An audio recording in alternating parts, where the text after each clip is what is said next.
telepon itu diiniin itu belatung, pas KFC dibuka itu belatung.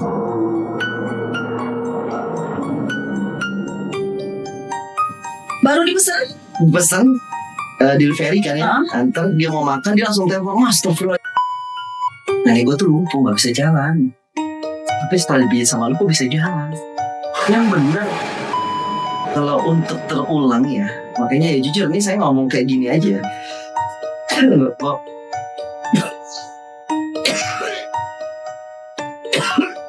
jadi Karman.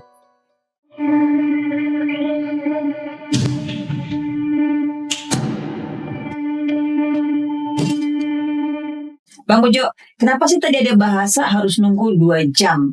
Cuman ada waktu 2 jam, jangan balik ke Jakarta dulu. 1-2 jam jangan langsung pulang gitu ya. Ya, pada saat itu awalnya saya kan nggak tahu ya kenapa kayak gitu, tapi pas sampai ke rumah saudara, ke rumah mama, itu kayak itu udah 1 jam lebih ya.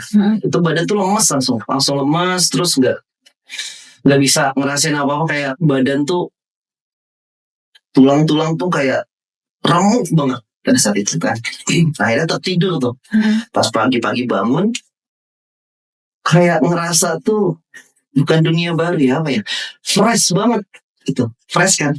Fresh tuh kayak ini yang tadinya malam merasa tulang itu kayak ngeretak kayak gimana ya, itu kayak hilang aja gitu loh. Terus kayak ngirup udara Bandung tuh seger banget, yang selama ini mungkin saya udah lama gak menghirupnya seperti itu. Jadi kayak kembali ke kehidupan baru, itu benar-benar kayak gitu. Jadi tadi saya juga belum cerita pas kenapa sih kok semua ini bisa terjadi gitu kan, sampai semua ini bisa terjadi, saya sampai sakit tahunan gitu kan.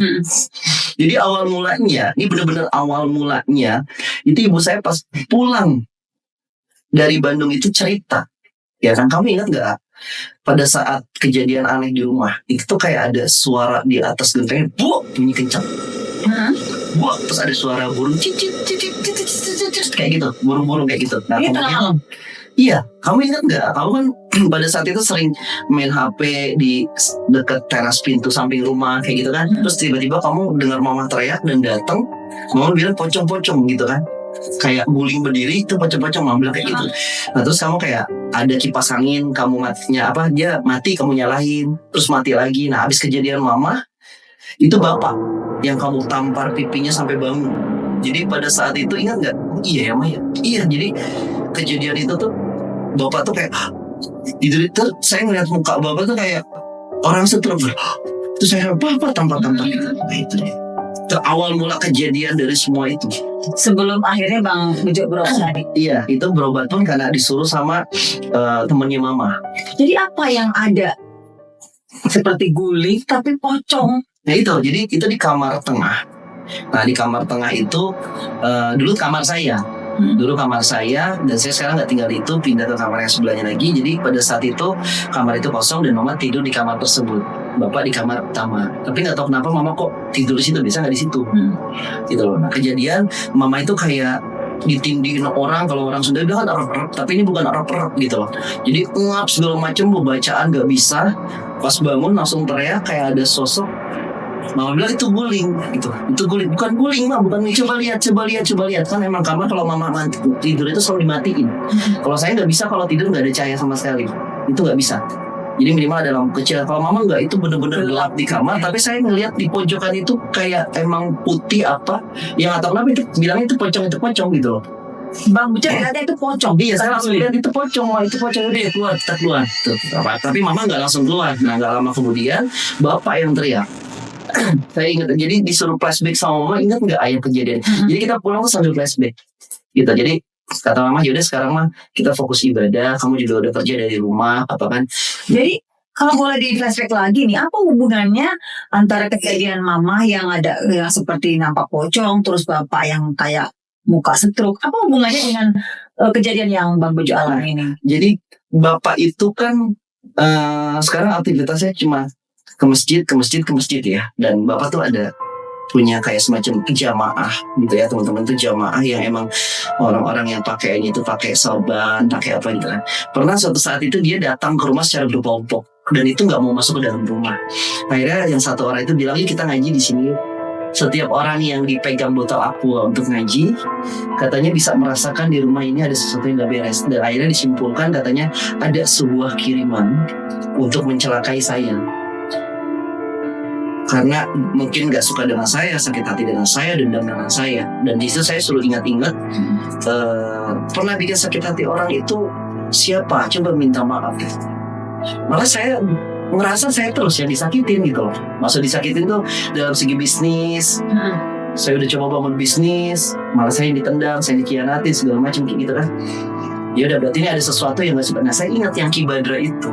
Jadi pada saat di Bandung tersebut, ya dia bilang katanya sedang mempelajari sebuah ilmu, dan ilmu itu yang saya gagalkan. Padahal saya nggak ada niat maksud buat menggagalkan, karena saya ingin menyembuhkan si perempuan itu kan. Pada saat itu kan anggapannya dikeluarkan hal-hal negatif, karena yang perempuan tersebut tuh sempat kita tanya, dia kayak puasa muti selama 40 hari cuma makan nasi aja segala macam. Padahal itu adalah kibanya. Dan iya, jadi saya ngerasa itu menyimpulkan dalam diri sendiri ya, bahwasanya ya yang nggak suka dengan saya itu ya beliau. Sampai sekarang saya tidak tahu sosoknya seperti apa, sih juga nggak tahu orangnya kayak gimana, dan mungkin saya juga nggak mau nyari tahu juga gitu, nggak ada kepentingan. Tapi efek dari semua itu ke diri saya tuh kayak peka aja dengan hal-hal yang mistis-mistis gitu. Peka, jadi kayak momek jalan gitu kan, kita jalan kayak ada orang duduk di samping, saya ngeliat itu orang, saya biasa kita misi bang kayak gitu ya, misi bang. Tapi teman saya bilang, lu misi sama siapa? Kayak gitu, misi sama siapa? Bahkan dalam suatu ketika saya pernah di rumah almarhum kakek saya, sekarang sudah meninggal gitu kan. Di rumah tersebut sempat beberapa bulan, awal-awalnya itu di rumah tersebut itu kayak pintu letak gitu kan, saya buka nggak ada orang. Terus di halaman rumahnya tuh kayak ada anak kecil lagi main tendangan bola, tapi bukan yang tendang bola, kayak suara botol aqua gitu kan. Nah, ketika saya melihat, ternyata bukan di halaman rumah, jadi kayak ada jalan setapak yang mau ke rumah almarhum kakek. Nah, mereka di sana bermainnya. Saya ngeliat emang kayak anak kecil, tapi logikanya jam 1:30 malam di kampung ada kecil. Iya, siapa? Dan saya percayanya ketika saya di salat subuh di masjid, saya cerita dengan warga tersebut, malah dia bilang jangankan main tendang-tendangan sampah, makanya kita di sini kan bersih, nggak ada sampah biar nggak ada buat bermain. Kadang meja yang ada di masjid apa itu suka posisinya dirubah kayak gitu. Jadi kayak dalam artian lain, Bang Bujo ini kayak terbuka mata batinnya begitu. Iya, melihat kayak sesuatu yang seperti nah, tapi kalau sengaja untuk itu ada apa sih nggak bisa. Jadi kayak natural aja. kayak kebetulan. Iya, kayak natural aja. Makanya kalau sekarang saya lagi di live ya, live streaming apa segala macam, kayak ada yang lalu lalang. Padahal itu saya di dalam studio yang kondisinya tertutup, tapi kayak ada yang lalu lalang, jadi kayak spontanitas. Mungkin teman-teman yang suka melihat saya live tiba-tiba melihat kayak ada siapa yang panggil segala macam. Malah nih, ini yang benar-benar baru kejadian beberapa hari ini di rumah. Jadi saya pas mau ke kamar mandi, dan ini lucunya kejadiannya di pagi hari. Itu sekitar jam 9 jam 10. Kalau 9 jam 10 kan biasanya kalau ibu-ibu tuh lagi masak ya. Lagi masak. Saya ke belakang, saya lihat kayak mama lagi duduk kalau lagi motong apa bahan-bahan kayak gitu ya, bumbu, duduk. Saya bilang, "Ma, masak?" Jawab, "Iya." Tapi saya sambil kamar mandi. Terus saya keluar kamar mandi, "Nggak beli jadi aja, Ma?" "Enggak ah," gitu. Tapi pas saya mau balik ke arah studio, ibu saya dari ruang depan ke belakang, "Kamu manggil Mama?" Terus yang di Nah, makanya saya, "Lah itu siapa?" Saya, "Lah, Ma, yang tadi." "Kenapa?" Kata dia, "Itu kayak Mama masak, tadi bukannya Mama masak." Saya ngomong gitu. Udahlah, udah biasa. Mama gitu, ternyata pas saya aja ngomong, Mama juga sering ngeliat kayak di kamar mandi saya masuk gitu, padahal nggak ada saya gitu kan. Terus kayak bapak ngeliat mama lagi sholat tahajud di ruang depan, tapi mamanya malah tidur. Nah, itu di rumah sekarang malah sering yang kayak gitu. berarti satu keluarga itu udah peka ya dengan hal yang seperti itu. Iya, malah adik saya lagi makan KFC. Ini bukan jelekan produk KFC ya. Lagi makan KFC, itu telepon itu diiniin, itu belatung. Pas KFC dibuka itu belatung.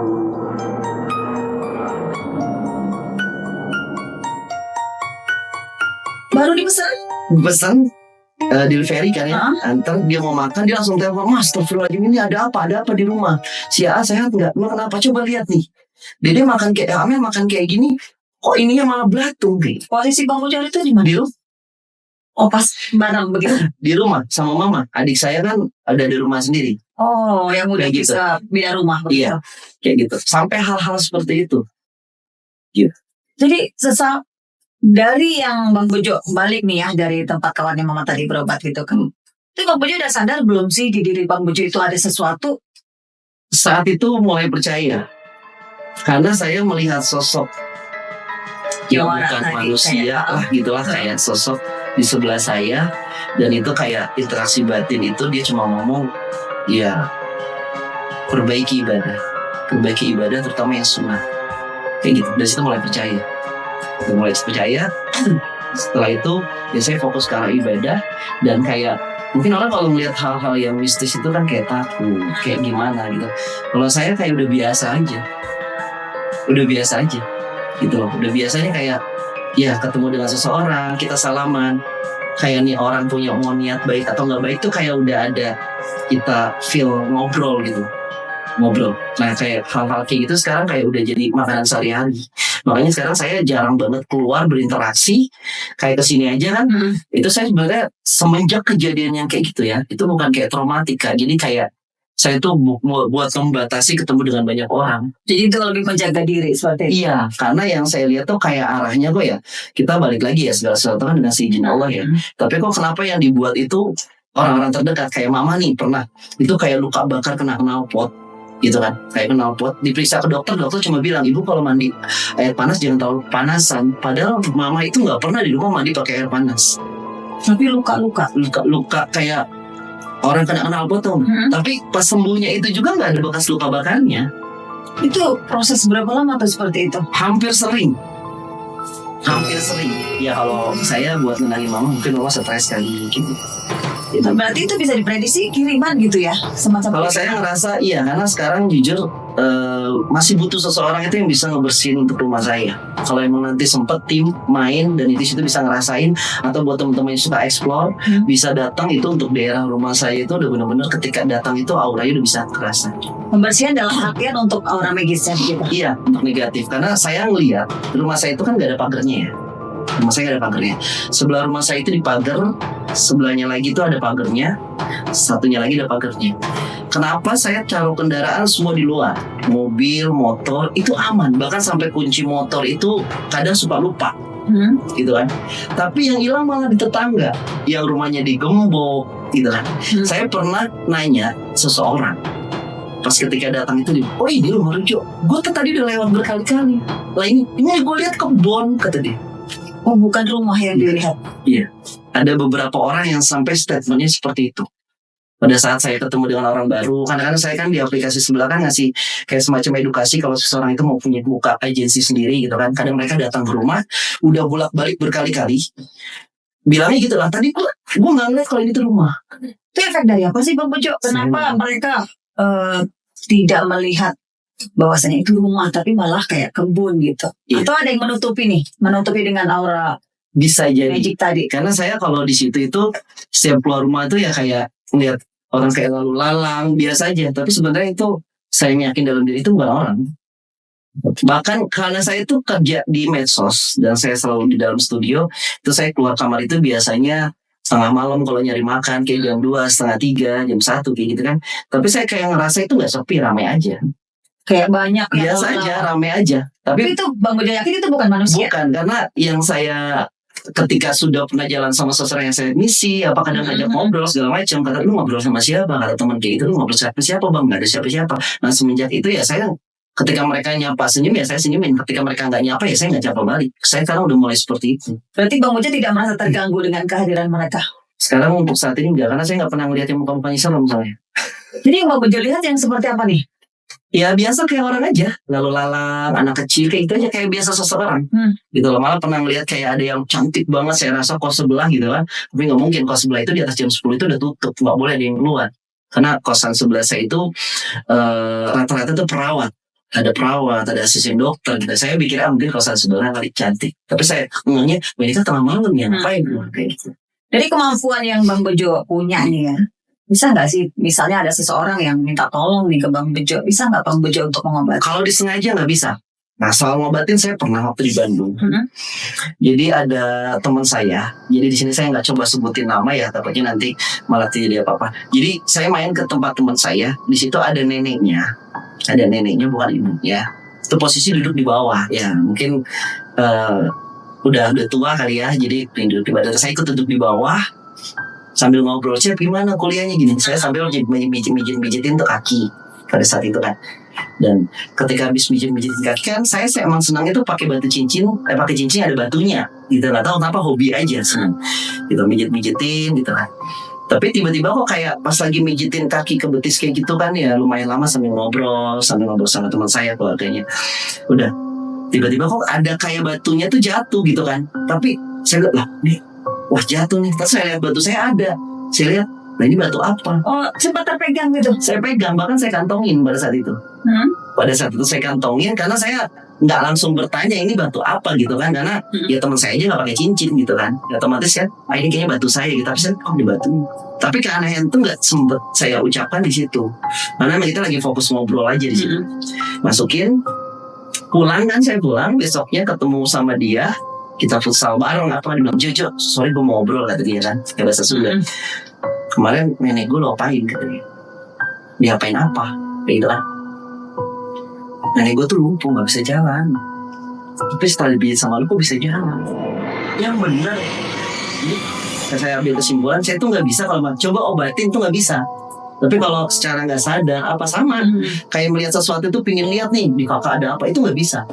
Tapi kalau kayak tadi pas ketemu apa kayak ngerasa kan ada gitu, kayak ngerasa itu tiba-tiba kayak kerasa aja kayak komunikasi. Tapi kalau sengaja ada apa itu saya nggak bisa. Makanya tadi saya bilang coba terawang saya gitu, itu iya, nggak bisa gitu. Nggak bisa. Kalau untuk sengaja tuh nggak bisa. Makanya ada orang yang mengarahkan saya untuk memperdalam, tapi emang saya nggak mau ke arah sana untuk memperdalam kayak itu, nggak mau. Karena waktu itu saya juga pernah ketemu salah satu guru silat, bilang itu bisa dibawa ke arah medis untuk kebaikan kayak gitu. Tetap saya nggak mau untuk mempelajari hal itu, karena dalam diri saya buat apa sih saya pelajarin hal itu gitu kan. Gitu ya, sakit dan sehatnya kita kan udah Allah yang atur gitu kan. Tinggal minta sama dia. Saya waktu itu prinsipnya sampai sekarang ya masih seperti itu. Jadi nggak mau ke arah medis, ke arah magic kayak gitu tuh saya nggak mau. Tapi kan ada dari silsilah keluarga nih ya. Bang Ujo ini dapat sesuatu itu kan dari kayak warisan leluhur gitu ya, kayak turunan. Bang Bojo menerima kan? Menerima sampai saat ini masih menerima. Biasanya kalau kayak gitu tuh sepengetahuan saya itu dia nyari yang cocok sih sebenarnya. Jadi ada tipikal yang dibuang, nanti dia akan cari di garis keturunan keluarga kayak gitu. Dia langsung cari yang cocok. Bukan berarti jadi nggak ada ditawarin gitu. Nggak ada, karena kan pada saat kakek saya uyut saya meninggal juga kan saya belum lahir. Gitu. Belum lahir gitu kan, adanya kan kakek kayak gitu kan. Adanya kakek dan saya pada saat itu saya lahir uyutnya nggak ada. Nah jadi saya pernah tanya, emang bisa kalau kayak gitu kita nggak mengizinkan? Biasanya kayak gitu tuh nyari yang sesuai biasanya gitu. Dan mungkin dari silsilah keluarga Bang Bojo mungkin salah satu ya yang dipilih. Iya, karena saya ngeliat saudara saya juga sama-sama laki-laki ya, sepupu. Jadi dari anak kakaknya mama itu pernah ngomong, Jojo lihat nih Jo, ini gue ada garis dari sini masuk ke perut, jadi kayak bentuk V kayak gitu. Gitu. Ya nggak tahu itu apa, ini garis tanda lahir apa ya, nggak tahu kayak gitu. Ada yang sampai kayak gitu tandanya. Berarti itu sama-sama dapat gitu. Mungkin, tapi kita kalau di keluarga tuh nggak pernah ngomongin mistis, karena kalau keluarga dari mama tuh yang hal-hal yang seperti itu tuh bukan tabu ya, kayak apaan sih gitu. Udahlah, kita ada Allah kayak gitu, nggak terlalu dibahas yang bahkan sampai ada anak seorang ustadz juga itu ngamuk gitu loh. Orang bilang itu kesurupan, tapi keluarga kita bilang itu bukan kesurupan. Sampai dibawa di ruqyah apa segala macam gitu kan. Dan itu bacanya tuh ya lancunan ayat-ayat kursi Al-Quran terus gitu. Tapi kadang pakai bahasa Arab, kadang pakai bahasa apa kayak gitu. Tapi di keluarga bilangnya, sampai teman saya bilang, tuh lihat keluarga pakai bahasa Sunda ya, lihat keluarga mana mah terpercaya nukar itu, gitu. Maksudnya keluarga kamu tuh nggak percaya yang kayak gitu-gituan gitu kan. Coba dibawa ke sini ya kayak gitu. Jadi kalau dari keluarga kita tuh lebih ke modern tuh, lebih ke arah udahlah yang kayak gitu mah kayak gitu. Dan sampai saat ini Bang Bojo tentunya masih merasakan dong penjagaan diri dari yang diwariskan oleh leluhur Bang Bojo. Kalau saya lebih ke arah apa ya, feeling. Jadi gini loh, kakak pernah nggak punya saya mau main ke sana tapi kayak orangnya nggak ada deh. Kayak gitu kan, kayak saya naik mobil, jangan lewat sini gitu loh. Saya pernah nyobain, jangan lewat sini, benar ternyata ada kecelakaan kayak gitu. Mobil saya nyerempet motor orang sampai jatuh kayak gitu. Sampai oh iya, tuh jangan lewat sini ya. Kayak gitu. Lebih ke arah sana. Tapi berarti sampai saat ini masih penjagaan itu masih ada di Masih saya saat ini masih ada. Karena jujur saya ngerasa itu kayak ada bisikan ya apa ya, kayak hati tuh kayak berbicara gitu loh, berbicara. Ya walaupun gak ada wujudnya suka, lu ngapain sih sana gitu? Ngapain di sana gitu? Makanya pas kemarin saya diundang ke sini ya mungkin ada sebuah kegelisahan, keberatan di hati tuh kayak badan buat jalan tuh akhirnya kan Allah kasih hujan apa segala macam kan kayak gitu. Kayak ada feel, nggak tahu kalau kemarin gua kesini bakal terjadi apa gitu. gitu. Dan akhirnya baru hari ini. Dan itu emang kondisinya emang bener-bener fresh. Tadi kayak jalan aja pingin bawa kendaraan mobil, udahlah. Akhirnya kan kita akan naik motor ya itu nyantai aja jalan. Nyantai. Terus kayak yang tadi nih cerita dari ibadah, mohon maaf agak diulas lagi. Pernah nggak sih kejadian itu terulang lagi? Kalau untuk terulang ya, makanya ya jujur nih saya ngomong kayak gini aja.